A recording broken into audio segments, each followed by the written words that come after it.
out in the lands of danger and flame.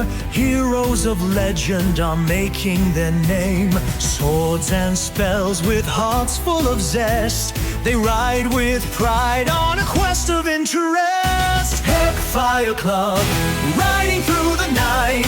Heckfire Club, standing for what's right. Mystic lands and monsters to face. They're saving the world at a breakneck pace.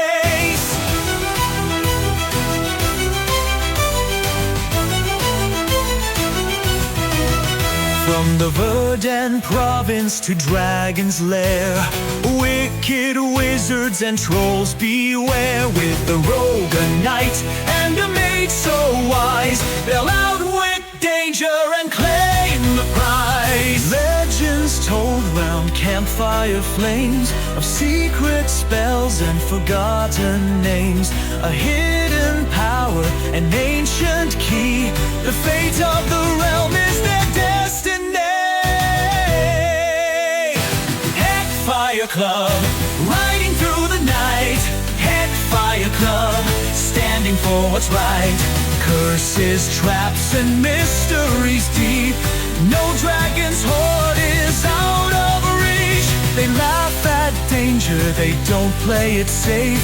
Each wild adventure's a tale of interest. A caress. Heckfire Club, tales of interest. After resupplying in the rugged mining town of Tinborough, the party debated their next steps. Supplies were scarce, tempers shorter, and Thomas, of all people, suggested a communal pot from Thalia's share of their Darkwood hunt. Everyone agreed, albeit with a collective eyebrow raise. Knowing Thomas's unique skills leaned more towards scams than spreadsheets. Yet practicality ruled the day. The group plotted a route that would take them around Cedar Crest. They had a simple plan: avoid unwanted attention, keep a low profile, and stay out of the Timberwolves' gang territory. The mercenary gang had been hired to stop them, evidence of someone powerful pulling strings in the background. The events following the ambush they'd survived left scars. They knew they hadn't seen the last of these adversaries. Campfire tales turned to strategy sessions.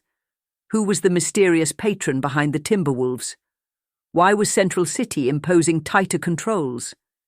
And more importantly, how could they make some quick gold? They marched on until Central City loomed ahead, a bastion of trade and politics.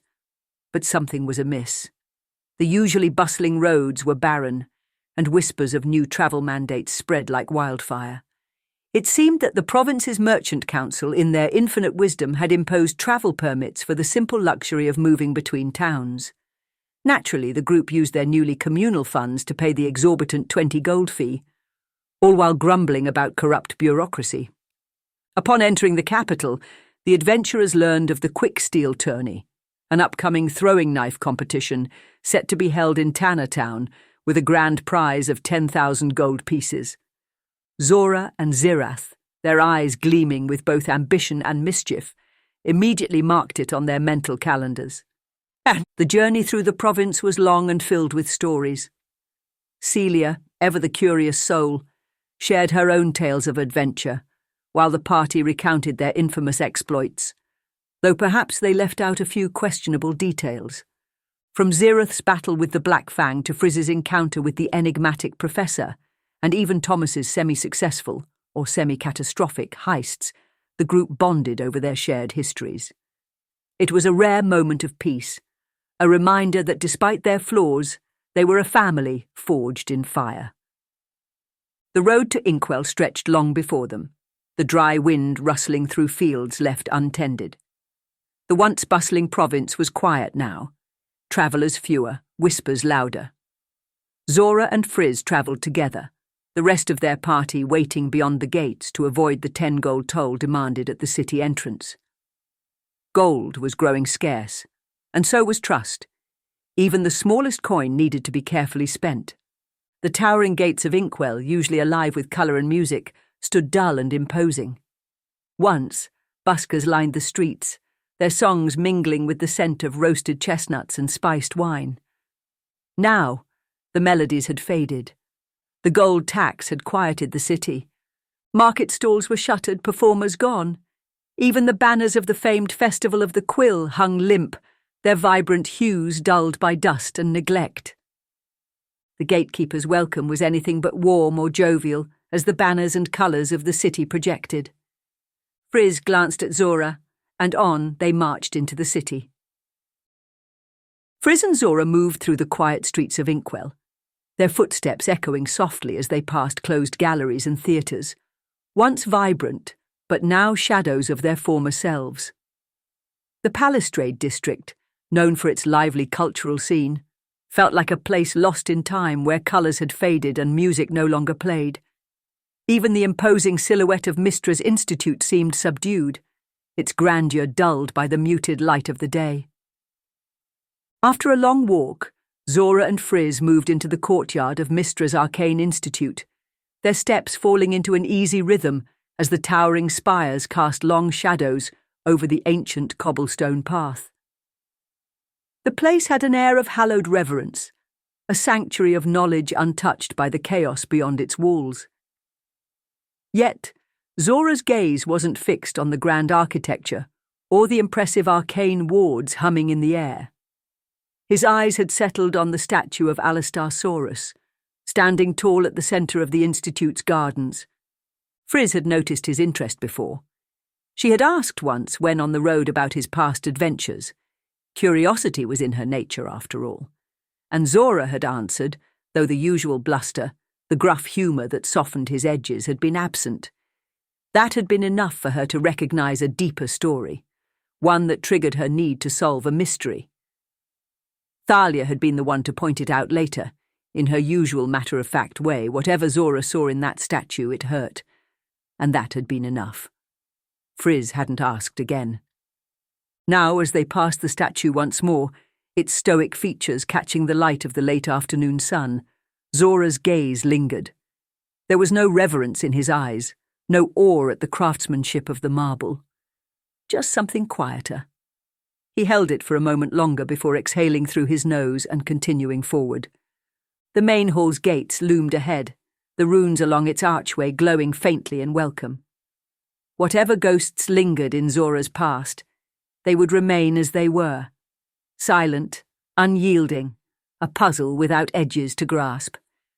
At the gates of the Institute, the registrar greeted them with a keen, observant gaze, the kind that missed nothing.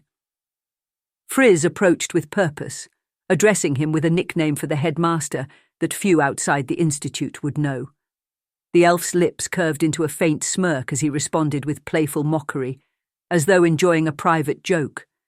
His feigned confusion, asking who she meant with an exaggerated innocence, was a familiar routine.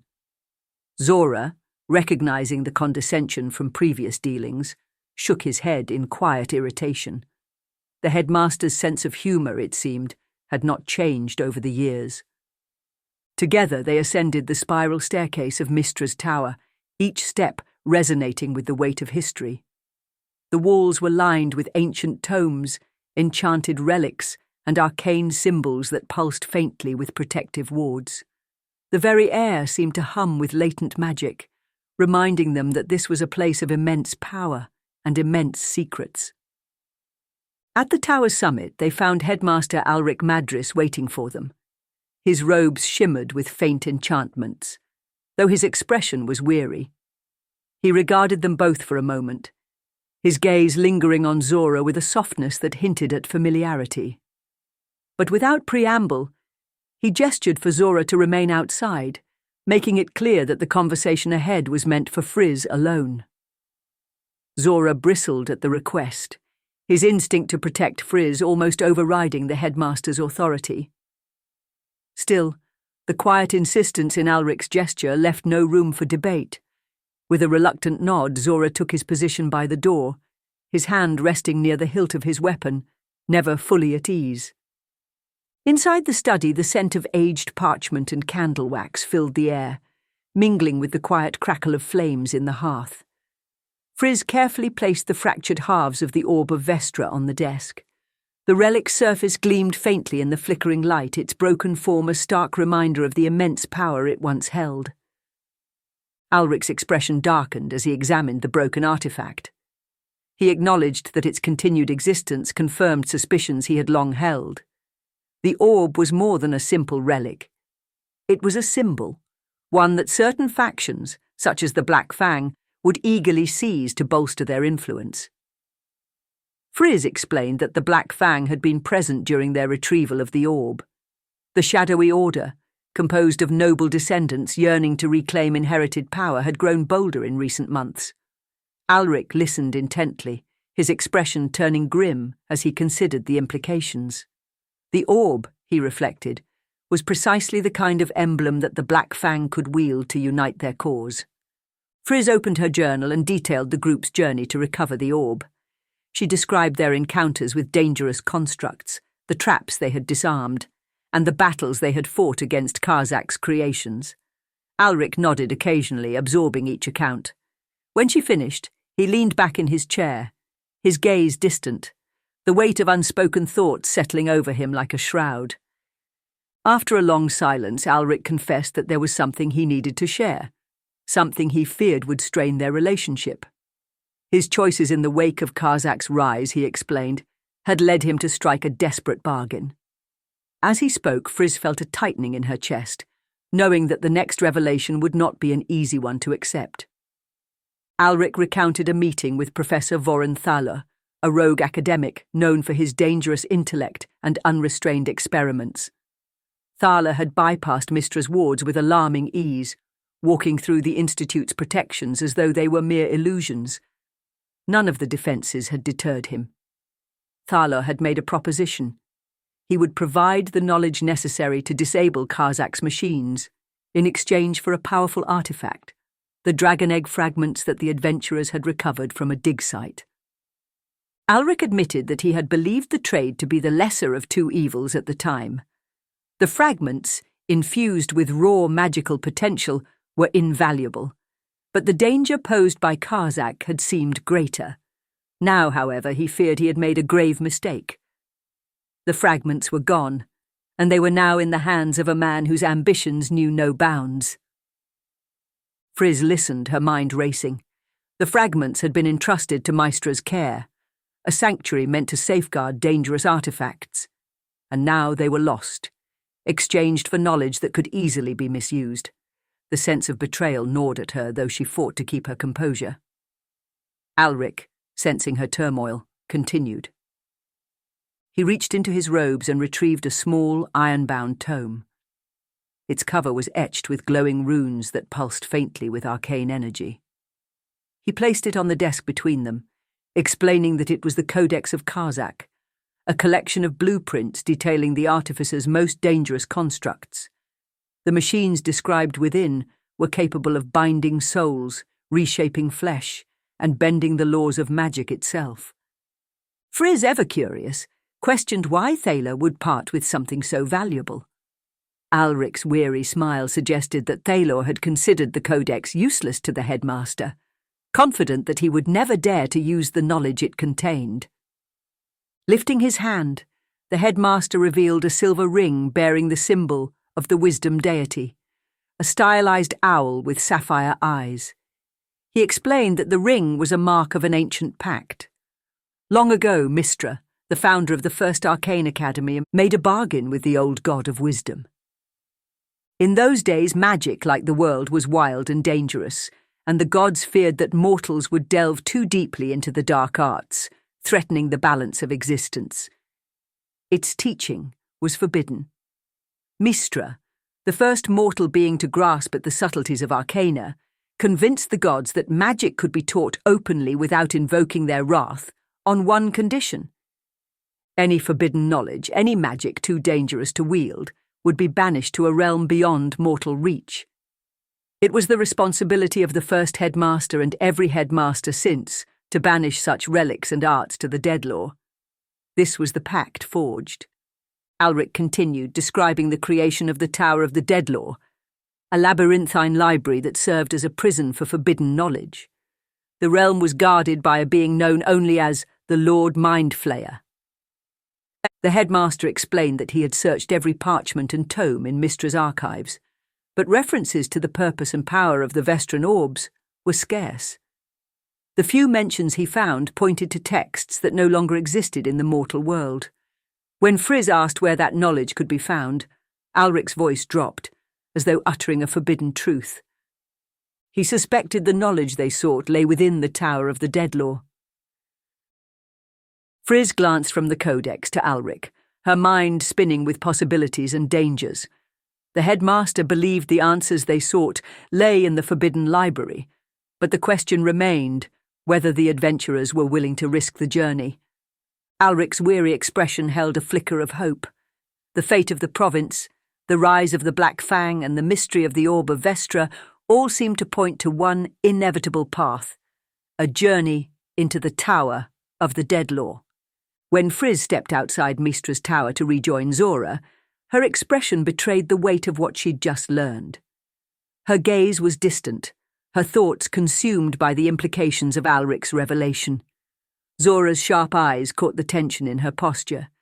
Something about that conversation had unsettled her. Zora asked what the headmaster had said, her tone calm but direct. Friz, still processing, shook her head slowly. The answers they sought, she explained, weren't just hidden, they were being hunted by others as well. And to uncover the truth, they would have to consider a dangerous course of action.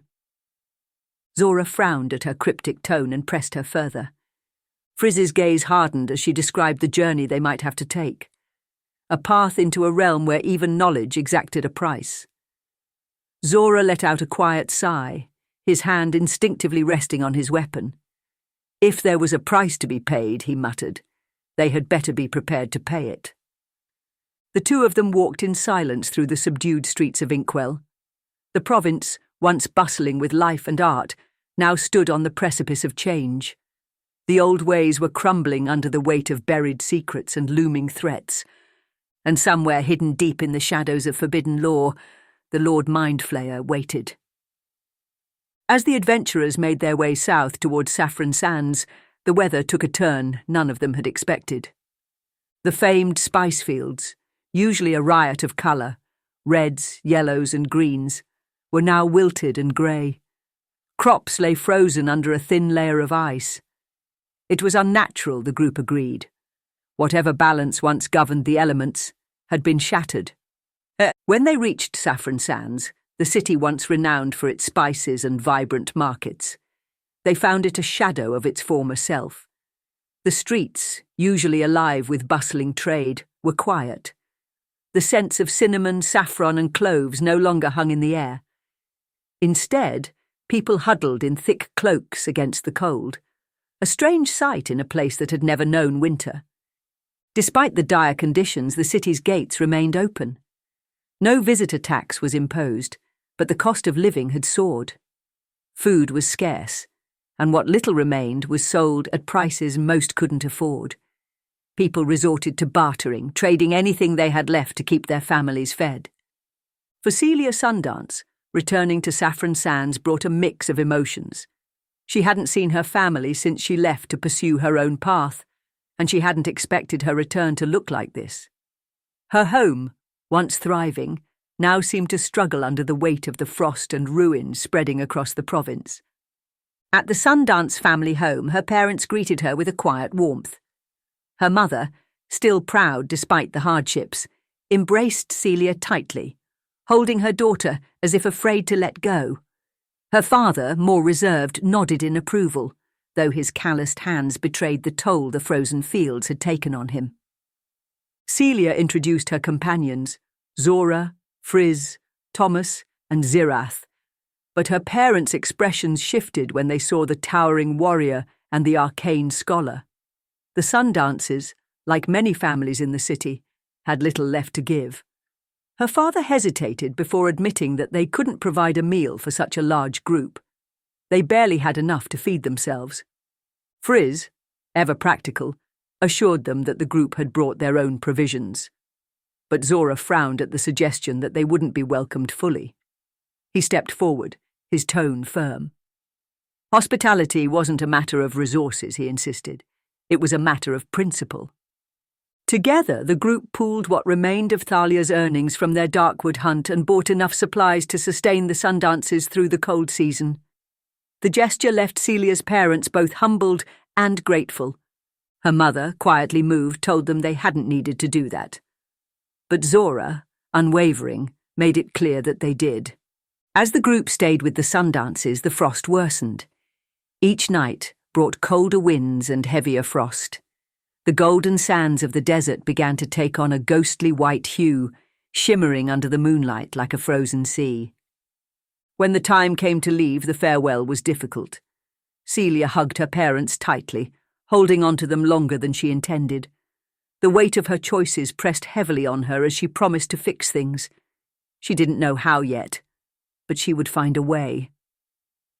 She didn't look back as they left the city behind. She had already said goodbye once before, but this time it felt heavier, more final. The wind blew cold across the dunes, carrying with it the scent of frost and ruin. Celia rode in silence for a long while, her thoughts swirling with doubt and determination. She clenched her fists, murmuring to herself that the weather could be fixed. It had to be. But deep down she knew the truth, and the province was crumbling and the storm was far from over. The journey toward the bamboo hills took them through an increasingly hostile landscape. Snow, an unnatural sight in the region, now blanketed the ground. The streams and rivers that once flowed through the valleys were frozen solid, their cracked surfaces reflecting the pale sky above. Villages dotting the hills stood quiet and empty. Doors were barred and windows shuttered. The once tranquil beauty of the hills, where waterfalls cascaded into serene pools, was now hidden beneath a blanket of frost. The monks of the valley, known for their mastery of the elements, had long lived in harmony with nature. But now, it seemed, even nature had turned against them. Their destination was the village of the elders, where the masters of the valley's three monastic traditions, the way of the four elements, the way of the shadow, and the way of the open hand, would gather to confer. The group knew that if they were to find answers to the province's worsening state, they would likely find them here. What they hadn't expected was to find the valley's most powerful monks locked in a desperate struggle to restore balance to the elements themselves. In the village square, a group of monks, including the imposing figure of Raish al Ghul, sat perfectly still, their bodies glowing faintly with an otherworldly energy. The air around them shimmered with ki, the disciplined power they channeled creating a swirling beam of light that spiraled upward into the misty peaks. It was clear that their concentration was absolute and that this ritual, immense in its power, was affecting the unnatural weather across the valley. As the travellers approached, monks tending to the ritual greeted them with solemn bows. Their expressions were serious, their eyes flickering with unspoken questions. One of the monks, a man named Brother Yorin, stepped forward, his demeanour calm but troubled. Yorin explained that Master Leiyu, one of the most revered monks in the valley, had experienced a vision several months earlier. In this vision, he foresaw a great storm of elemental power descending upon the bamboo valley, threatening to shatter the delicate balance the monks had long upheld. Zora, ever practical, pressed for details on how the master had responded to such a dire premonition. Yorin's expression darkened as he recounted how Leiyu had withdrawn from the village, retreating to the temple of the four elements. The master believed he needed solitude to prepare for the coming threat, dedicating himself to his forms in isolation until he was ready to face whatever storm might come. When Friz asked whether Leiyu had given any indication of when this storm would arrive, Yorin admitted that the master had been vague. He had only said that it would come soon, though he had offered no specifics. To ensure his solitude was uninterrupted, Leiyu had left instructions for 3 of his most trusted disciples to guard his retreat. Yorin gestured toward the distant peaks, their snow-covered cliffs rising sharply into the mist. The first disciple, Yorin explained, guarded Leiyu's hut at the base of the mountain. No one was to enter the master's hut in his absence. Another disciple stood watch over the ascending serpent, a switchback staircase carved into the mountain's face that led directly to the temple. This disciple remained at her post day and night, allowing no one to pass. The third and final disciple guarded the temple entrance itself.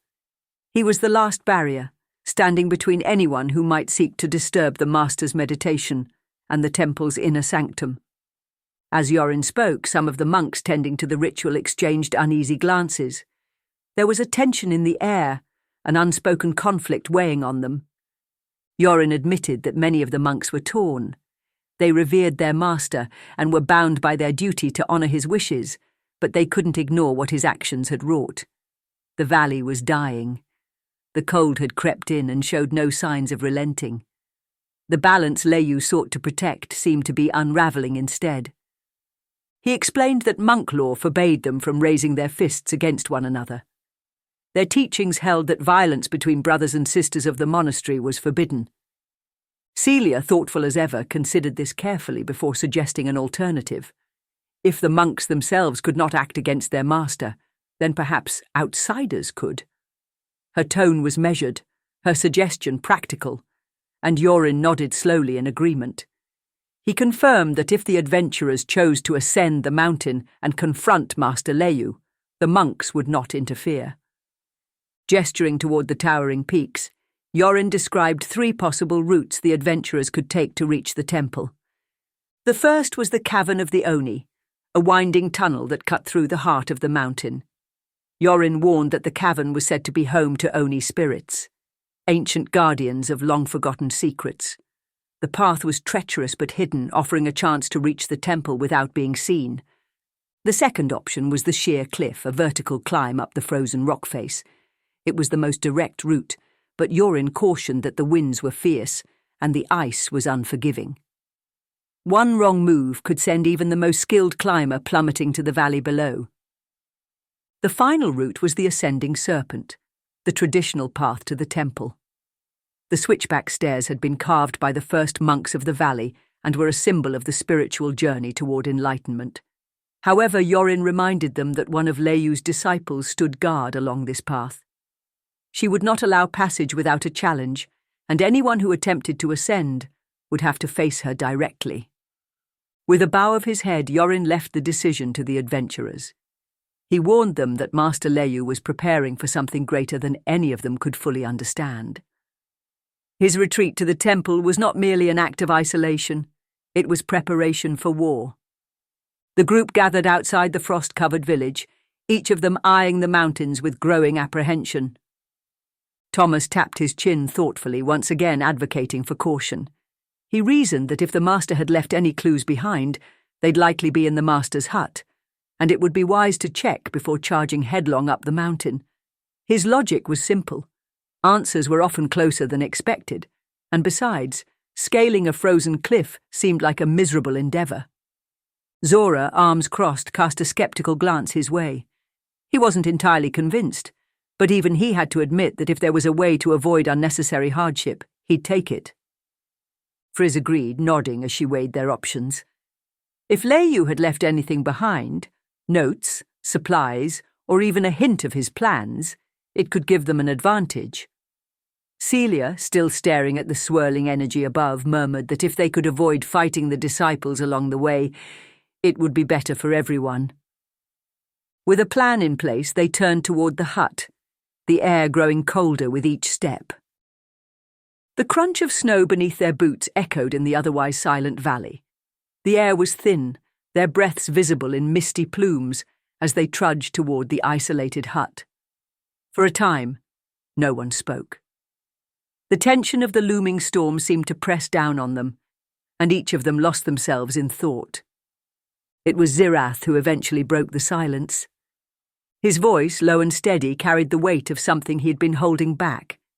He mentioned that he had been seeing something, a vision that came to him in dreams and in the flames when he tended the campfire. Friz, ever curious, glanced at him with a question in her eyes. Zyrrath rarely spoke of visions or omens, so if he was sharing one now, it must be important. The Dragonborn took a deep breath before continuing. He described the figure he had seen, a great red dragon, immense and terrible, with scales that shimmered like molten fire. The group exchanged uneasy glances at his words. Dragons were creatures of legend, but the thought of a living embodiment of fire and destruction stirred something primal in each of them. Zyrrath, always rational, admitted that he wasn't prone to superstition. But he had heard the old stories.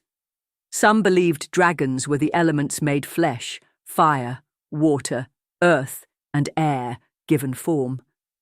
The connection seemed too strong to ignore, especially now, with the valley caught in the grip of unnatural cold.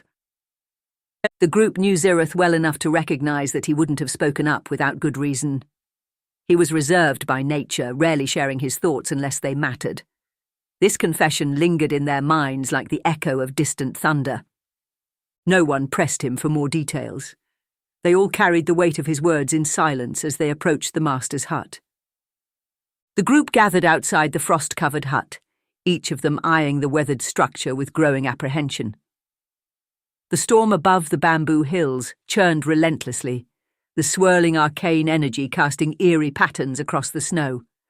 Whatever Master Leiyu was preparing for, it wasn't just the valley at stake. The lone disciple stationed at Master Leiyu's hut stood with the kind of calm that suggested he hadn't a care in the world. His posture was flawless, his hands folded neatly in front of him as though he were simply admiring the snow-covered valley. When he noticed the approaching adventurers, he raised a hand in a respectful salute, greeting them with the ease of an old friend, rather than someone intent on turning away trespassers. Zora was the first to break the silence, remarking that he expected something more intimidating. Friz, ever the realist, reminded her that monks didn't need to look menacing. They were menacing. Thomas brushed off their concerns with a grin, declaring that his silver tongue was all they needed. With the monk watching patiently from his post, the group huddled to devise a plan. Friz suggested Zyrrath summon his direwolf, just in case things went south. Zyrrath obliged without a word, and soon a massive spectral wolf appeared at his side, its icy breath steaming in the frigid air. The beast sat obediently, as if waiting for instructions. Thomas rubbed his hands together, clearly enjoying himself. He proposed that he and Celia, being the most charming of the bunch, handle the talking. His approach, he assured them, would be all warmth and diplomacy, a guaranteed success. Zora, skeptical, asked what would happen if things didn't go as smoothly as he anticipated. Thomas shrugged. If that happened, he assured them, they'd improvise. With Celia at his side, Thomas approached the monk, who remained as still and composed as a statue. Celia greeted him with warmth, starting to explain their purpose, but Thomas quickly took over, layering on compliments like frosting on a cake. He praised the monk's serene aura, likening him to a still pond in a chaotic world. The monk's expression remained unchanged. Undeterred, Thomas leaned in, his voice dropping into what he imagined was a persuasive tone. He acknowledged the monk's duty to Master Leiyu, but pointed out the obvious. It was freezing, and the valley was suffering. Surely the monk could see that things weren't right. The monk gave the faintest nod, but his calm demeanour held steady. Sensing a crack in the monk's resolve, Thomas pressed on, suggesting that a quick conversation with the master could help restore balance to the valley. No trouble, no disrespect, just a few questions, and they'd be on their way. He gestured theatrically, making a case for why it would be wise to hear them out. The monk, however, remained silent and still. His fists, though, tightened slightly at his sides. Thomas, completely ignoring the warning signs, continued talking. He suggested that the monk must feel conflicted. Surely he wanted to help the valley, but duty was holding him back. He posed a rhetorical question about what Master Leiyu would think if he knew his disciple was turning away potential allies. That was when the monk shifted his stance, one foot sliding back ever so slightly. A subtle change, but a clear one. Realizing he might have pushed too far, Thomas took a cautious step back, admitting that he respected the monk's dedication to duty. The monk's silence continued, giving no indication of what he was thinking. Thomas left Celia with the monk, assuming she'd talk his ear off. And then came the unmistakable sound of someone landing inside the hut. The monk's calm facade shattered in an instant. His gaze snapped toward the hut's open window, through which Thomas had clearly leapt mid-monologue. For a split second, there was complete silence. Then, without so much as a word, the monk disappeared, moving with the grace of water slipping over stone. Zora, watching from the sidelines, sighed and started running for the hut. The moment for talking had clearly passed. He muttered something about improvisation, and the group sprang into action. Zyrrath vaulted onto his direwolf with practiced ease, the massive beast snarling as they positioned themselves to block any escape route. Friz began weaving protective wards into the air, her fingers tracing arcane symbols that shimmered in the cold light. Celia dashed forward, her focus locked on the hut. Inside, Thomas stood triumphantly, dusting off his coat. His expression suggested he was quite pleased with himself. He muttered something about the simplicity of the task. "Piece of cake," were the exact words, just as the monk materialized behind him. The monk's fists were clenched, his stance low and ready. His calm expression was gone, replaced by the unmistakable look of someone ready to dispense a thorough beating. Thomas froze. His eyes darted to the monk, then to the door, then back again. "Okay," he muttered. "Maybe not quite cake." From outside, Zora's voice echoed through the valley. "Is it cake yet?" Thomas winced, sidestepping the monk's first strike with a move that was half reflex, half desperation. "Nope, definitely not cake." The chaos had only just begun. Inside the hut, the monk moved with the precision of a practiced warrior, each strike landing with deadly intent. Thomas, wide-eyed and scrambling, did the only thing that came to mind. He grabbed the nearest object from the table. His fingers closed around a worn leather-bound journal, the embossed sigil of the Temple of the Four Elements standing out against its aged cover. There was a brief moment of triumph in his expression as he clutched the journal to his chest like a prized trophy. But it didn't last. The monk's palm struck him squarely in the chest, sending him staggering backward. Clutching the journal as though it might shield him from further harm, Thomas coughed and wheezed, his confidence shrinking under the monk's unyielding gaze. When Celia stepped through the doorway, the monk's attention shifted. His gaze flickered with recognition, but his stance remained guarded. She spoke gently, her tone calm, but her words barely left her lips before the monk moved with blinding speed. 2 swift strikes to her pressure points froze her in place, her body locked in an unnatural rigidity. Celia stood motionless, helpless, her expression one of quiet shock, as the monk turned back toward Thomas with unrelenting focus. Before the monk could act again, Zora barreled into the hut. Zora's towering form filled the doorway, her presence a stark contrast to the monk's serene composure. She didn't draw her weapon. There was no need for violence, at least not yet. He sidestepped the monk's initial strike with practiced ease, her focus on Celia. Carefully, he lifted the paralyzed monk into his arms, taking care not to jar her stiff limbs. His movements were deliberate, steady. Without taking his eyes off the monk, Zora backed toward the door. His message was clear. He wasn't here to fight. The monk followed with measured steps, his posture calm but unwavering. His intent was unmistakable. As Zora crossed the threshold and stepped outside, the monk stopped at the doorway. He didn't move to attack. Instead, he adjusted his robes, his expression serene once more. He spoke at last, his voice calm, dry, and without a hint of malice. His duty, he explained, was to keep all intruders out of the hut. They, he noted, were no longer inside the hut. There was no hint of gloating in his tone, only a simple statement of fact. The monk took a few graceful steps forward, kneeling before Celia, who remained propped against a nearby boulder.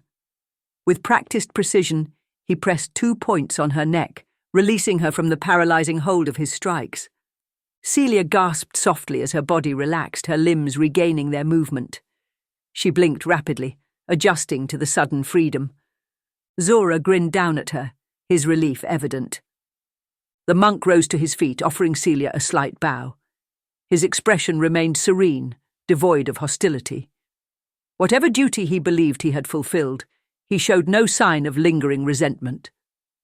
The silence between them stretched for a long moment, heavy with unspoken tension. It was Zyrrath, still seated atop his direwolf, who broke the quiet. His dry chuckle, a rare thing to hear, cut through the air, and he shook his head with a faint smirk. His comment was simple, a quiet acknowledgement of the peculiar ways of monks, mysterious, disciplined, and always composed. They were really a different sort. From the side of the hut, Thomas's dishevelled form emerged. His face was flushed, his hair sticking out at odd angles from where he'd hit the snow after his daring escape through the window. Despite his bedraggled state, he looked entirely too pleased with himself. Holding up the journal triumphantly, he grinned like a cat that had just stolen a prized meal. Different? Sure, Thomas conceded with a panting breath. But he was starting to think these monks enjoyed the chase just as much as he did. With the journal in hand, Friz wasted no time thumbing through its worn pages. The handwriting was neat and precise, each word meticulously chosen. The contents painted a picture of Master Leiyu's past, offering insights into the man behind the legends. As the group gathered around her, Friz shared a key passage describing a pivotal moment in Leiyu's youth. During a dangerous trek through the mountains, he had been caught in a brutal ice storm that nearly claimed his life. It was only through the intervention of a mysterious girl, a stranger who had sheltered him from the elements, that he survived. The experience had left a lasting mark on him. He had mastered fire, wind, and stone with ease, but ice had always eluded him. Friz read aloud how Leiyu had vowed never to be vulnerable to it again. The storm, she explained, had been both a literal and symbolic moment of reckoning. Mention of a jade pendant caught their attention, a symbol of balance that the journal claimed Leiyu used to center himself.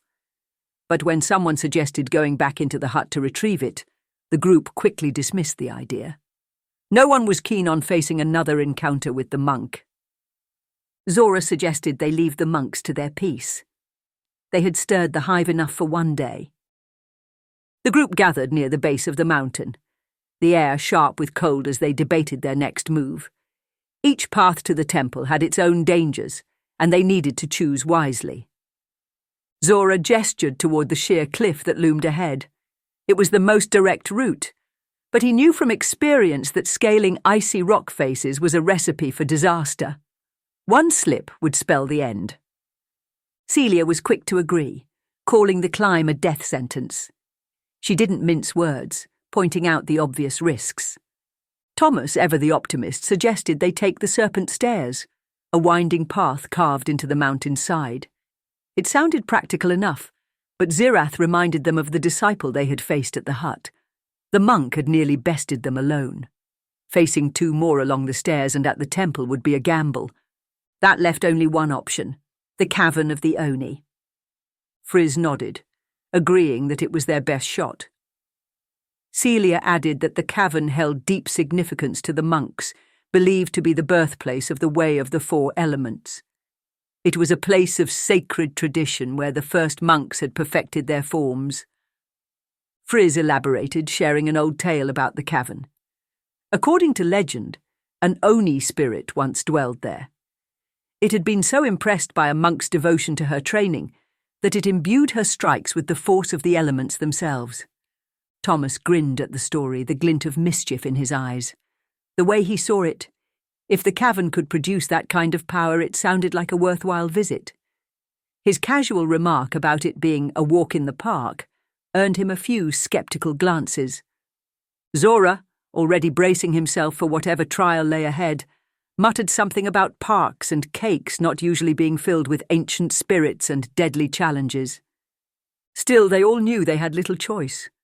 The cavern of the Oni was their next destination. The entrance to the cavern loomed before them, a gaping maw of stone that seemed to swallow the light. Ancient carvings adorned the walls, each depicting the four primal elements in constant motion: fire swirling with wind, earth clashing with water. The artistry spoke of balance and discipline, the core teachings of the monks who had passed through this sacred place for generations. Inside, braziers hung from the ceiling, their flames casting warm light and flickering shadows across the walls. The air was noticeably warmer, a welcome contrast to the biting cold outside. Here, it seemed, ice magic held no sway. Their footsteps echoed through the cavern as they moved cautiously forward, each step a reminder of the reverence this place demanded.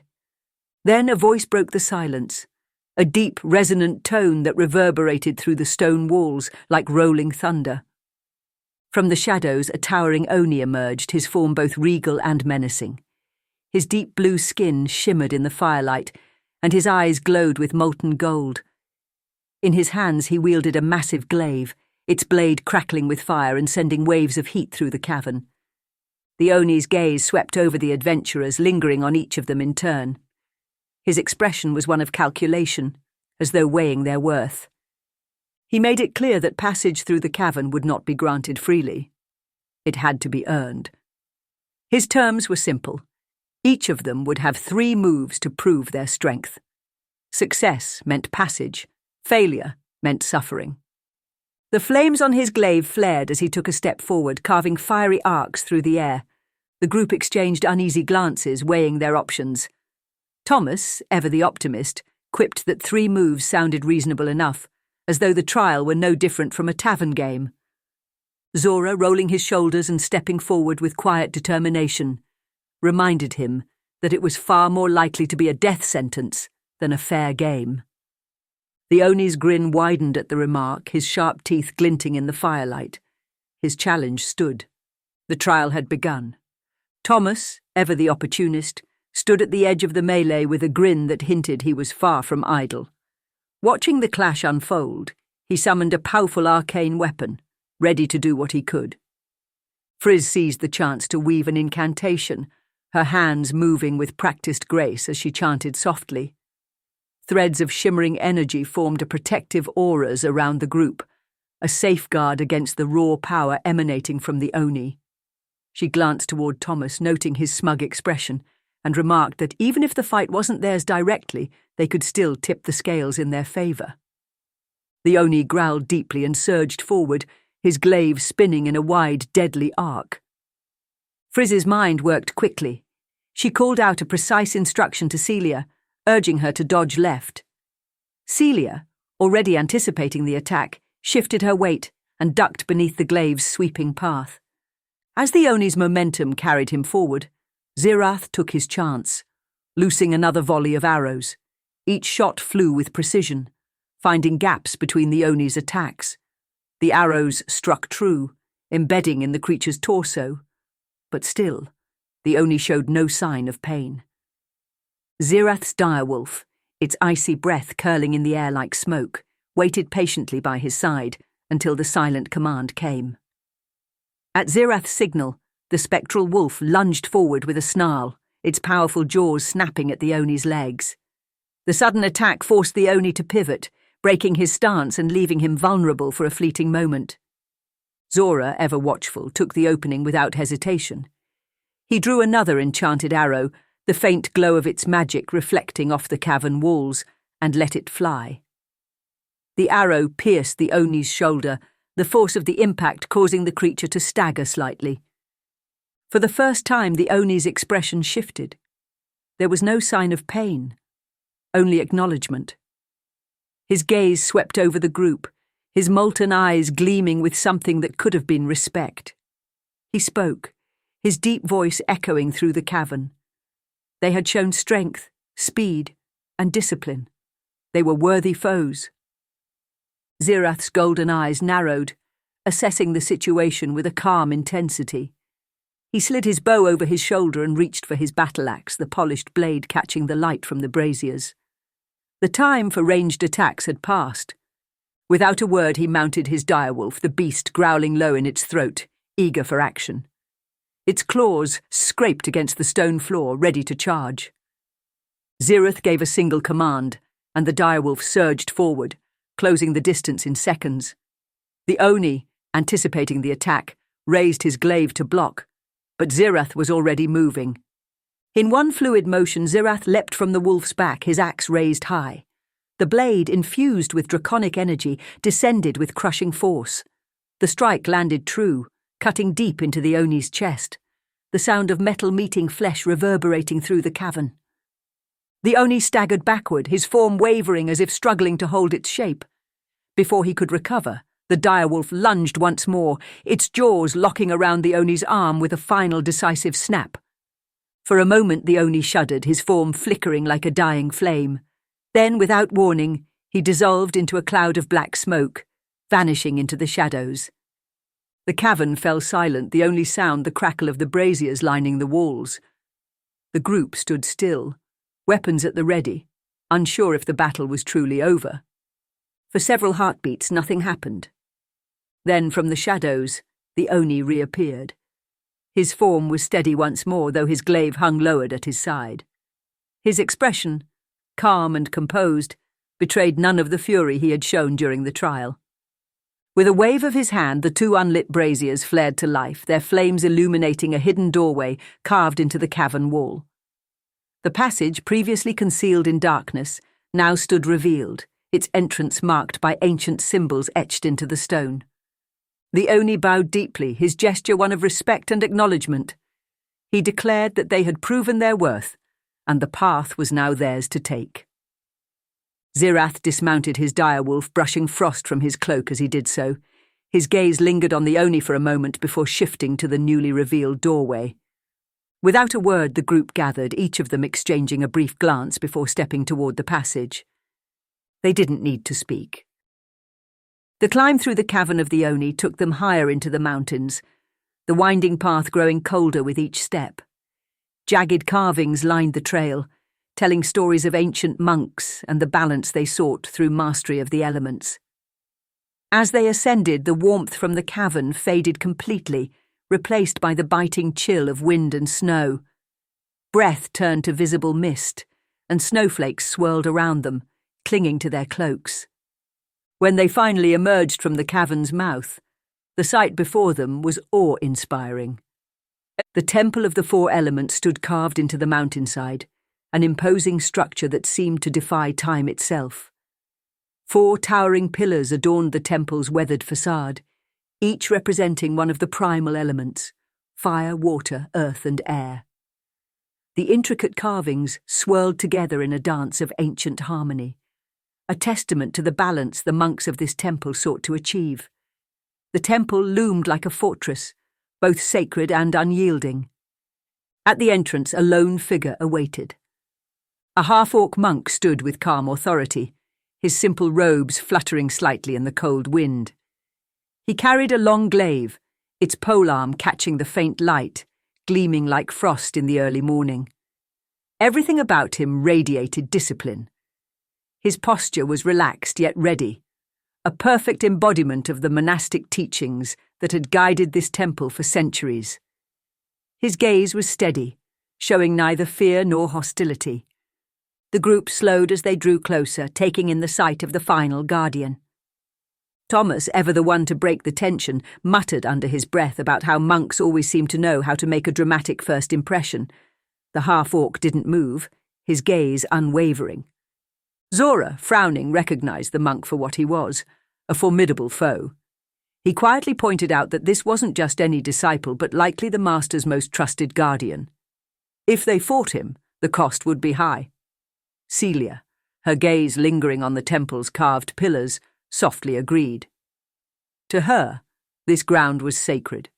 Few ever stepped inside the Temple of the Four Elements. To do so was an honor.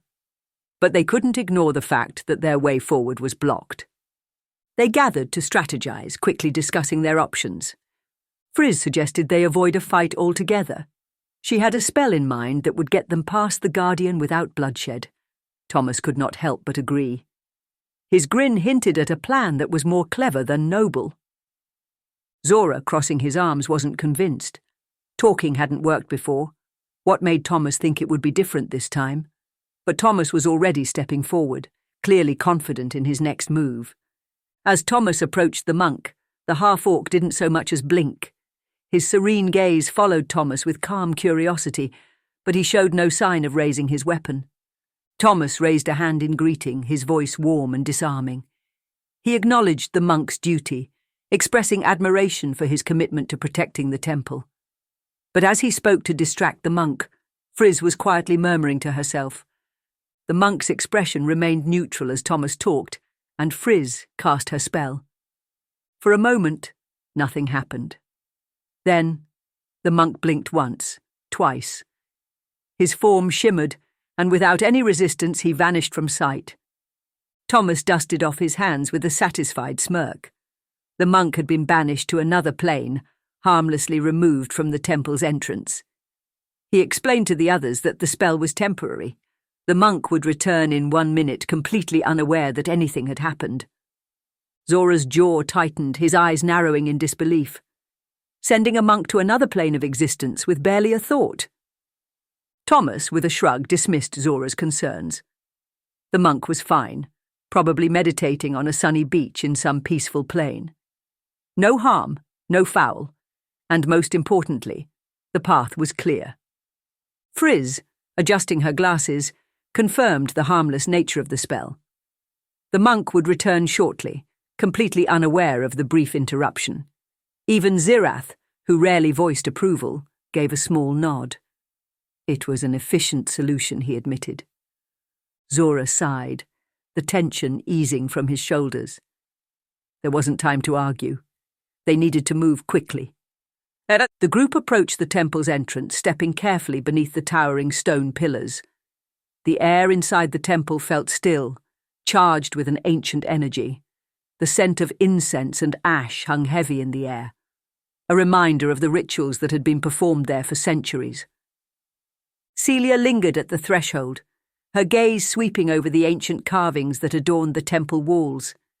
Her expression softened with awe, humbled by the history embedded in every stone.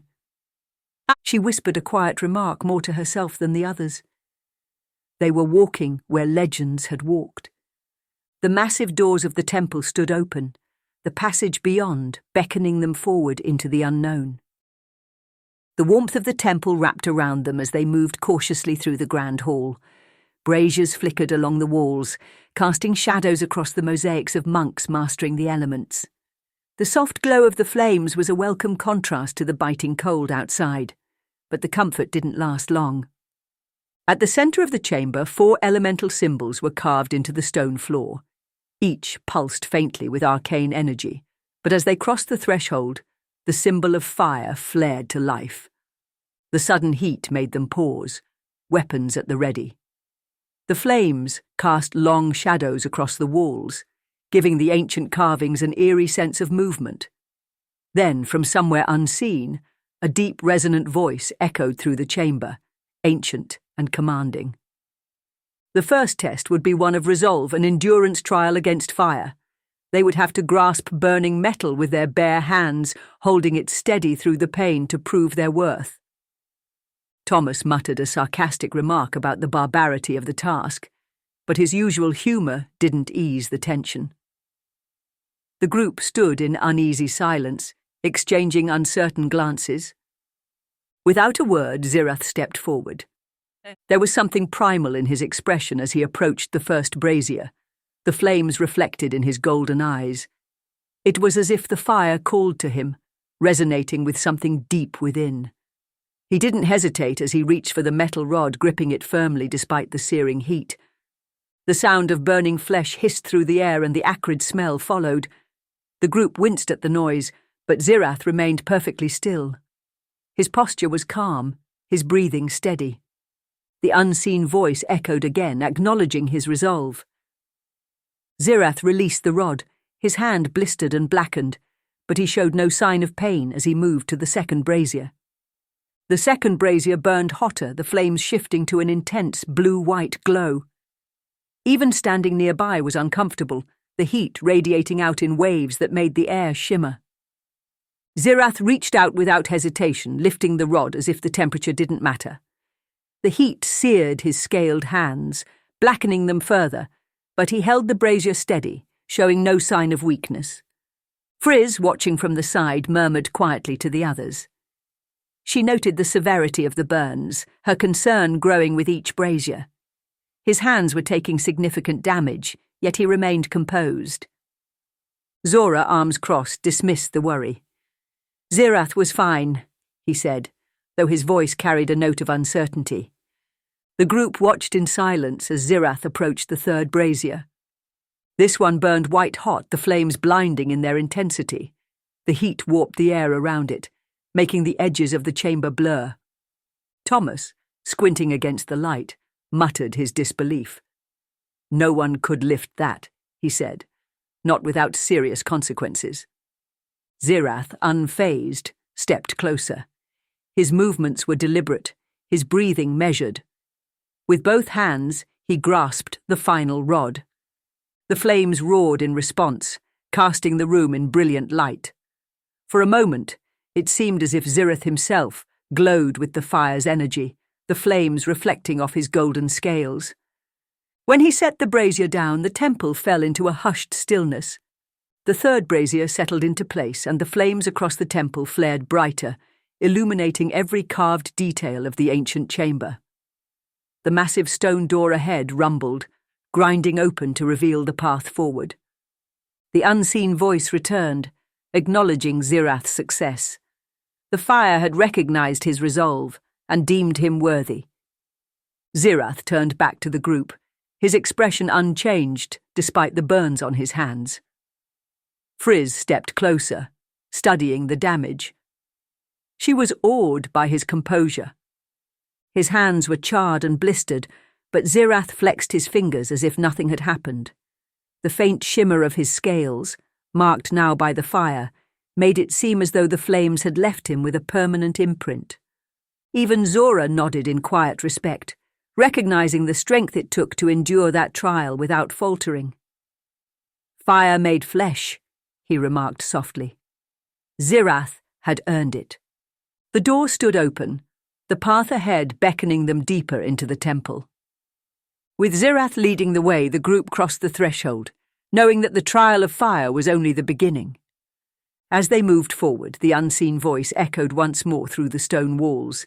It carried both challenge and reverence, promising more tests to come. The first trial had been passed. The next chamber was vast, its walls adorned with carvings of swirling skies and birds in mid-flight, their wings stretched wide as if soaring through invisible winds. The carvings depicted rolling clouds and sweeping gusts, capturing the essence of air's freedom and unpredictability.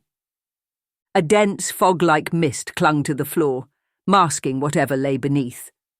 The group stood cautiously on a small platform, peering into the mist with apprehension. Zora, ever practical, pulled a length of rope from his pack and tossed it into the fog. They watched it disappear into the haze, waiting for the sound of it hitting solid ground. But no sound came.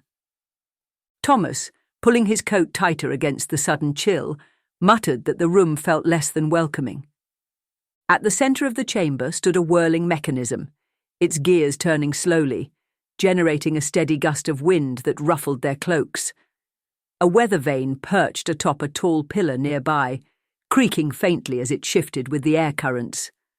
High above them hung a bronze bell, its polished surface catching the flickering light from the braziers lining the walls. Before they could speculate further, the same calm, ethereal voice that had guided them through the previous trial echoed through the chamber. The instructions were simple but cryptic. Ride the winds, strike the vane, turn the winds, and ring the bell. Zora frowned at the words, muttering his confusion. Ride the winds. The meaning wasn't immediately clear. Friz stepped closer to inspect the mechanism, noting its intricate design.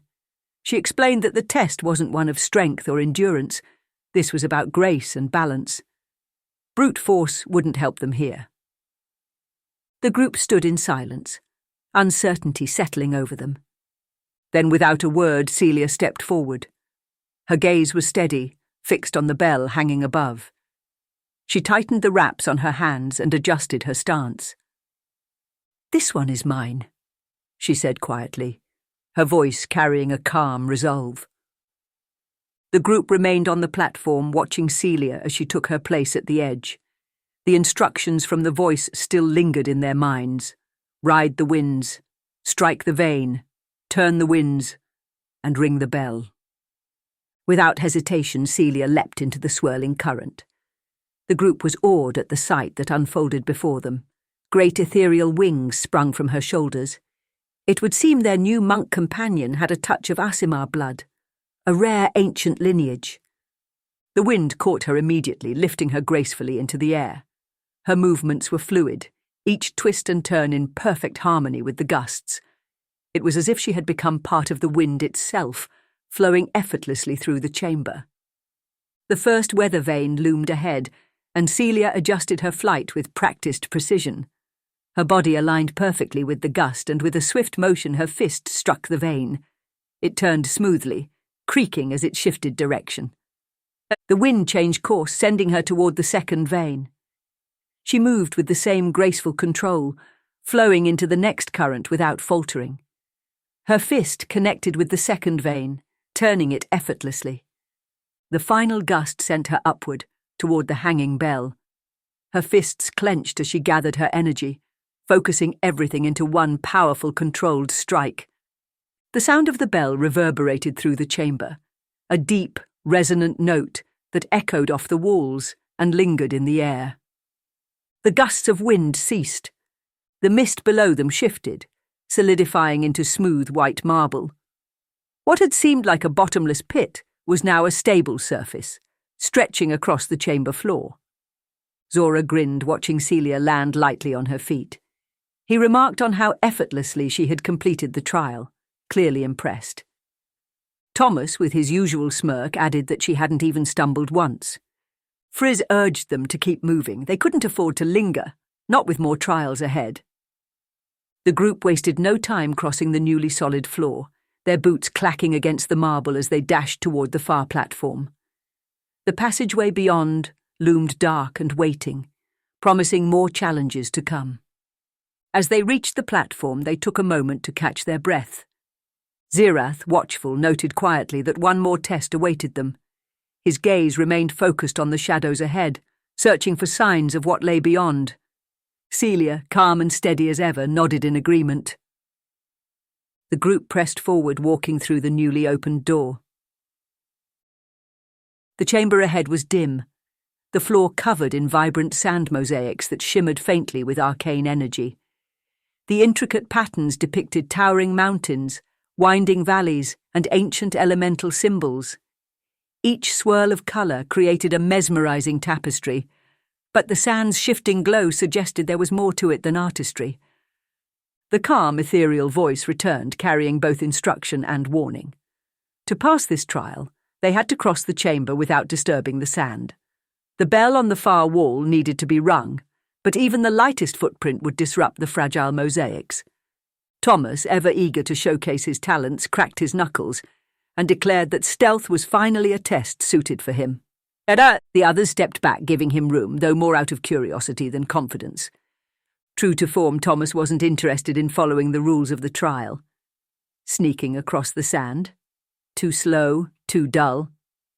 He had a different plan, one that he claimed was both efficient and brilliant. Standing at the edge of the platform, he eyed the bell on the far wall and suggested that Zora and Zyrrath toss him across the room. His plan was simple. He'd use Misty Step at the last moment to land near the bell without touching the sand. Friz, pinching the bridge of her nose, questioned his sanity. Zora folded his arms, giving Thomas a long, sceptical look. He pointed out that launching a grown man through the air didn't exactly inspire confidence. But Thomas waved off their concerns. He insisted the plan was foolproof. With a shrug, Zora agreed, muttering that plenty could go wrong, but at least it would be over quickly. Zyrrath and Zora each took hold of Thomas's arms. With a coordinated effort, they launched him into the air. For a moment, it seemed as though the plan might work. Thomas soared toward the bell, arms outstretched in triumph.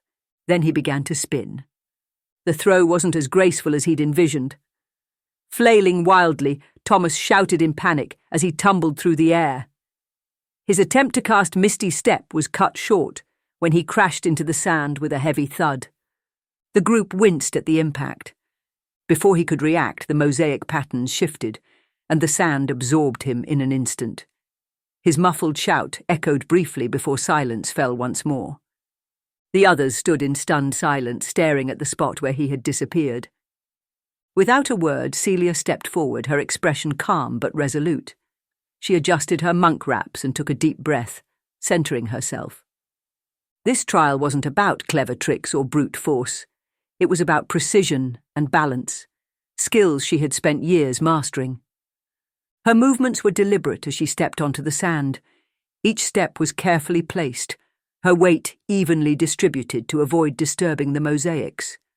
Her grace was undeniable, and the group watched in tense silence as she glided across the room.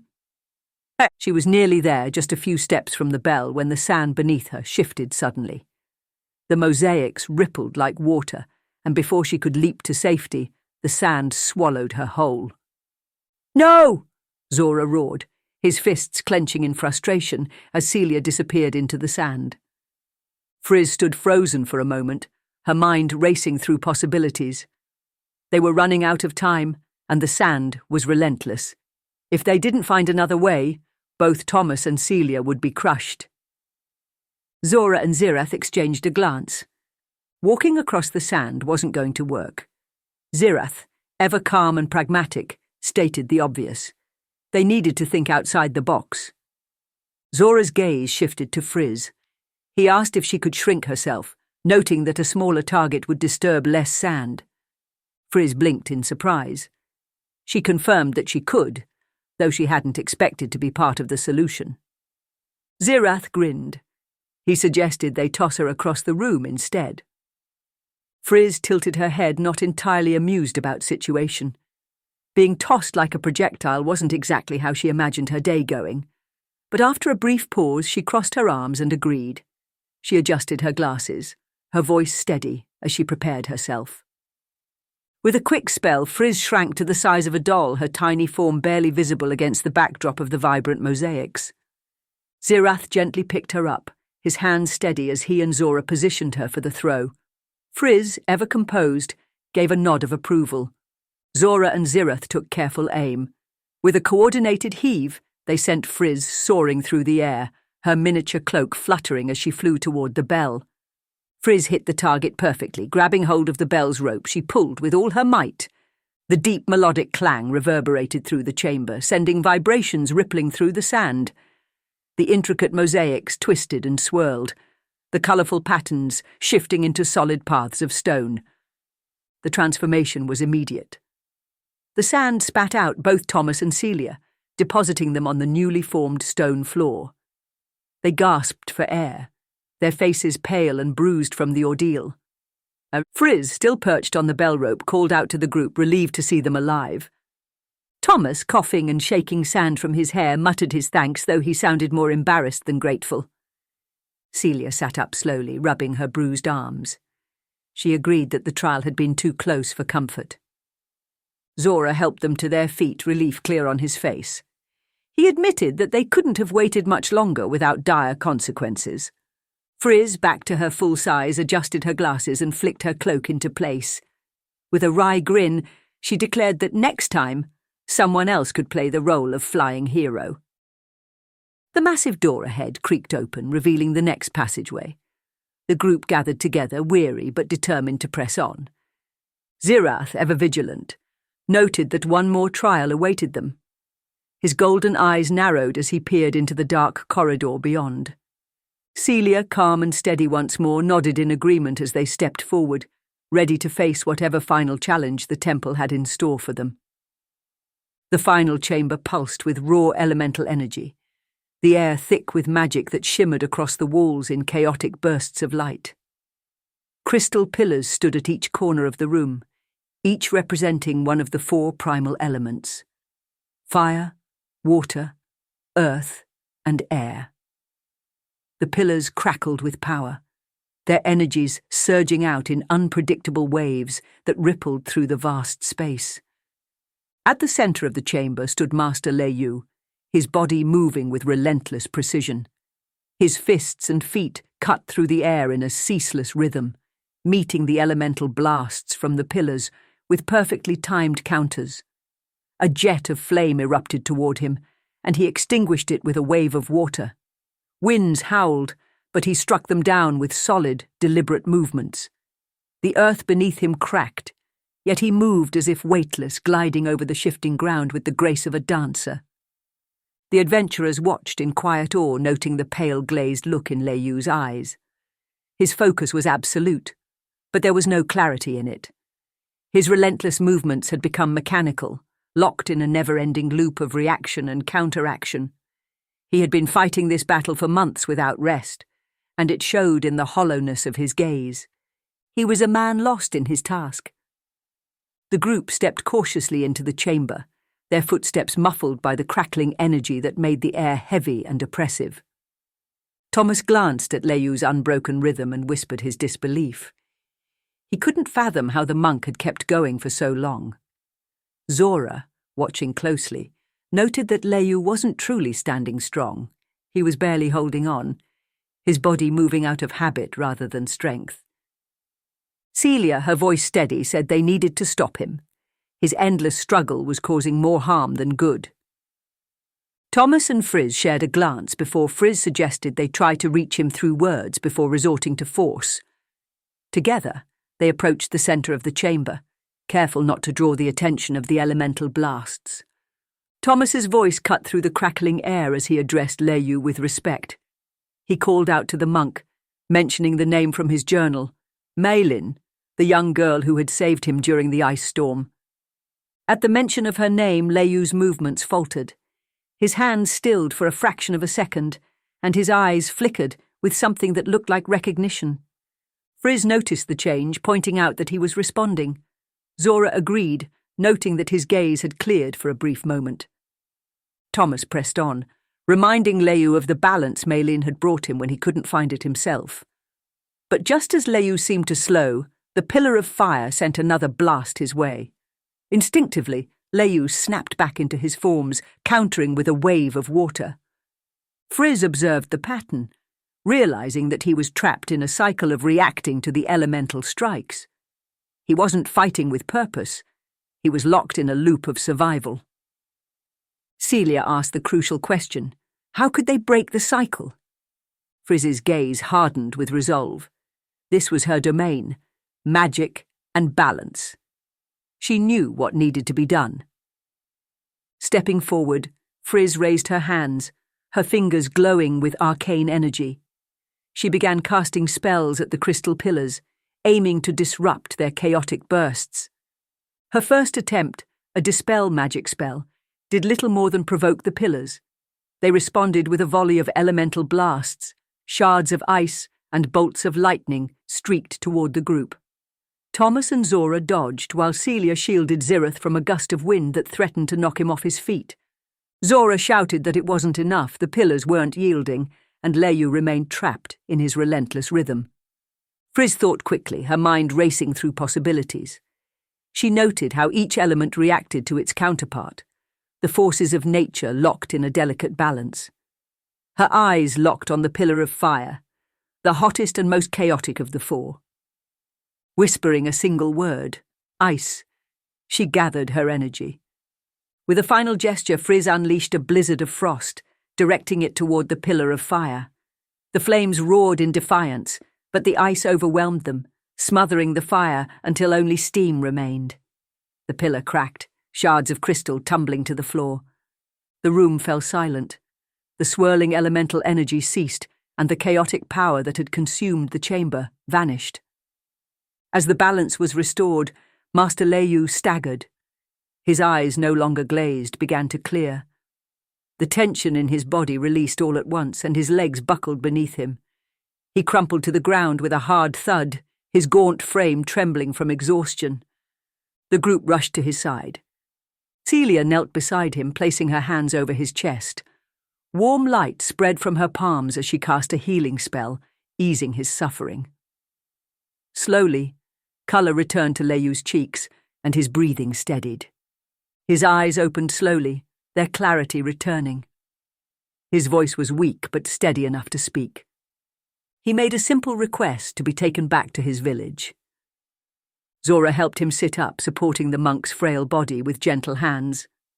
Leiyu struggled to rise on his own, but Zora steadied him, ensuring he wouldn't fall again. There was more to say. Leiyu admitted there was much the group needed to know, though his voice was heavy with regret. The group nodded in solemn agreement. The trials were over. They rallied for the descent and the path before them. We end our tale today with the group carrying Master Leiyu back to his village, the weather now stable. Until next time, adventurers.